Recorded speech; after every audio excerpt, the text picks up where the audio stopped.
Hello and welcome back to GMT's At Any Cost Metz 1870 playthrough of a day of battle Mars Latour scenario. We're on the 4 p.m. game turn.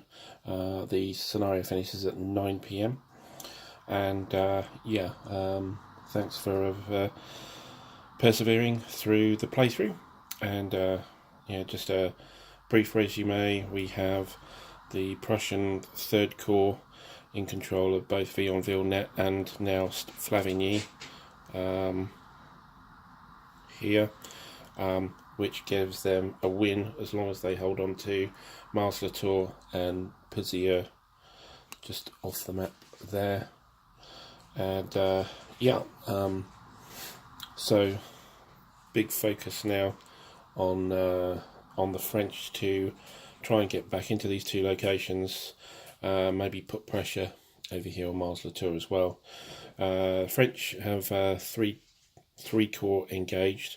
Second corps, which has been the longest engaged and is very beaten up.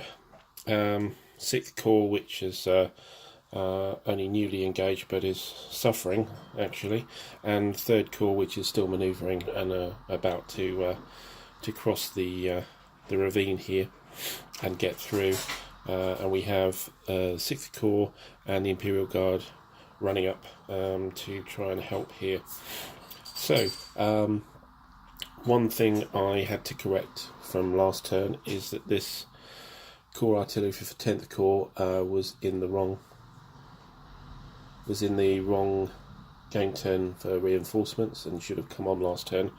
So I've brought that on here just to catch up, and yeah, it's that's where we are. So we're back onto the chip pool, and let's see what we got.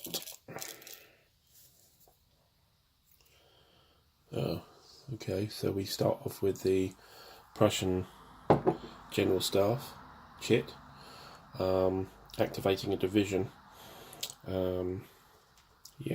It's an interesting pick now. Possibly worth holding on to it because the Prussians can hold on to the their General Staff chit and use it later in the turn. I think I'll do that and see how things progress. As it is, the Prussians are fairly untouched actually. Certainly their infantry is and their artillery is completely untouched by the battle so far. Cavalry has taken a little bit of a beating, but that's not really significant in the big scheme of things. So first up we've got the it's the Prussian Guard. So this is some reinforcements for this turn, and they come on right over here. There's artillery, small but very high TCR horse artillery unit, and some medium cavalry. So good stuff, but there's no HQ, and actually there won't be an HQ for the whole scenario. So these guys are independent. They'll get their move on, and then they'll be out of command from next turn. So okay, let's get these guys moved on, and and then pull the next chit. Right, so that's done. They've just taken up position on the flank there. If we can get out of command capabilities for that gun, then it can fire off, and then the cavalry's there to cover for opportunity charge. So that's fairly well set for them. Okay, so the next chit.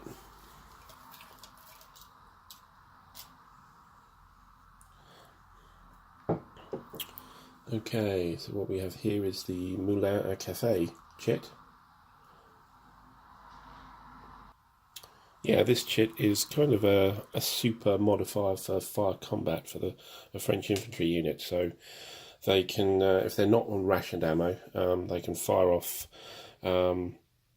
during the turn whenever they're ready to fire, and get a 3-column shift, but possibly suffer a low ammo result at the same time. So, but of course we've got the possibility of command events on the back, and I think it's quite important to try and keep Bazaine's leadership going, so that the Prussians can't use the Malays jet. So I think, even though this would be really useful, I think it needs to go on the track. So we'll put it there. And the next jet, we have the Prussian 6th Cavalry Division. Okay, and they are just down here on the opposite flank, and just transferring across and bringing them across here to see if they can affect some flanking manoeuvre here with the fast cavalry. And it's got a horse artillery, of course, is very useful. So I'll just sort that out. Okay, so we can just maybe focus in here, and yeah, so the horse artillery has been firing down here, missed, and then the cavalry has taken shelter in this slight dip in the ridge here, so that they're safe from fire until they could be useful. So yeah, I think we'll keep them like that. So that's the 6th Cavalry Division. Next chit. Oh, it's the Fortunes of War chit. So we need to do a dice roll for that and see what comes up.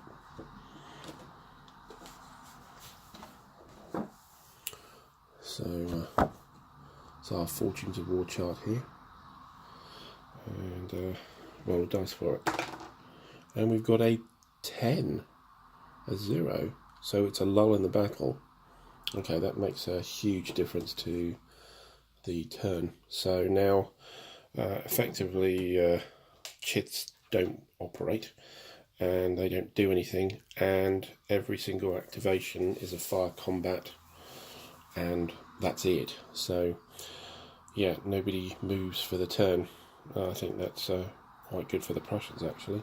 It just delays the French army just a bit more, and yeah, so let's carry on.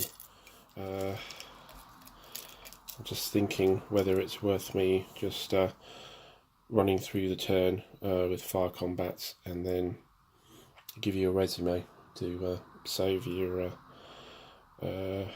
time in listening. But that's yeah, I think I might do that. So I might come back to you after we've had whatever activations we have, or I might pop in and have a look at a couple which may be interesting. But anyway, let's do it that way.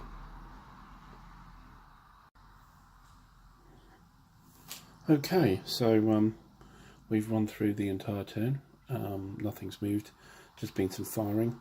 We've had a trade of fire up here between the 3rd Corps and 5th Cavalry Division here. Just a little effect on the unit in the ravine here. However, the 5th Cavalry Division there, the cavalry have taken quite a beating. Their battle-worn light cavalry unit has broken, and let's say that heavy cavalry here just survived a break test, and even this one has got some effect on it. So the firing from the mitrailleurs and the infantry and the artillery, even over here, focused on those cavalry to just make them ineffective. So yeah, that's what happened over there. Some long range fire from the 10th Corps, but didn't do anything. Here we did have quite an effect. 6th Corps fired at the 3rd Corps here, French 6th Corps, Prussian 3rd Corps. Got a casualty hit here on the infantry, which I think might be significant. Caused some morale problems here in Flavigny. It's got a disrupted marker, and low ammo from the supporting infantry there. However, we on the second corps continued to bleed units. We had an artillery and mitrailleuse unit and an infantry unit from the 3rd Division break. So the unit here and in here disappeared, and pretty much that's about it. So interesting on this flank here that this unit's much weaker now, and it's facing and the guys that did the damage here are actually, if I try and zoom in for you, it's this hex which the French have finally got themselves sorted. We have a mitrailleuse unit and an infantry unit, 10 factors and within range, and a column up on the fire combat. So that's a 12 to 13 attack onto this, and the woods will only give 1 shift back. So yeah, if only the French can get that sorted along the line, then they can be quite devastating. But at the moment, the TCR morale levels of the French units are just forcing the casualties onto them, and the Prussians are standing firm because of their higher TCR ratings. Anyway, as far as a housekeeping phase, there's no command steps to worry about. There was only one event which we put on the Bazain's leadership, but that became irrelevant because the chit didn't work this turn. The other shame really is we managed to get Marshal Bazain's CNC chit on to get an extra turn on a division, and we did this down here, which helped create the morale problems in Flavigny. But of course, with the chits not being used this turn, being just discarded, we've used it, got him once, and we're not going to get him back next turn. So, but anyway, I think as we were with a bit more, how shall I say, a bit more corners knocked off the end of the edge of each of the armies now. But yeah, that lull in the battle, fortunes of war, really slows things down. So this is a fairly short turn. So, but anyway, thanks for watching, and we'll look forward to the 5 PM turn. Thank you.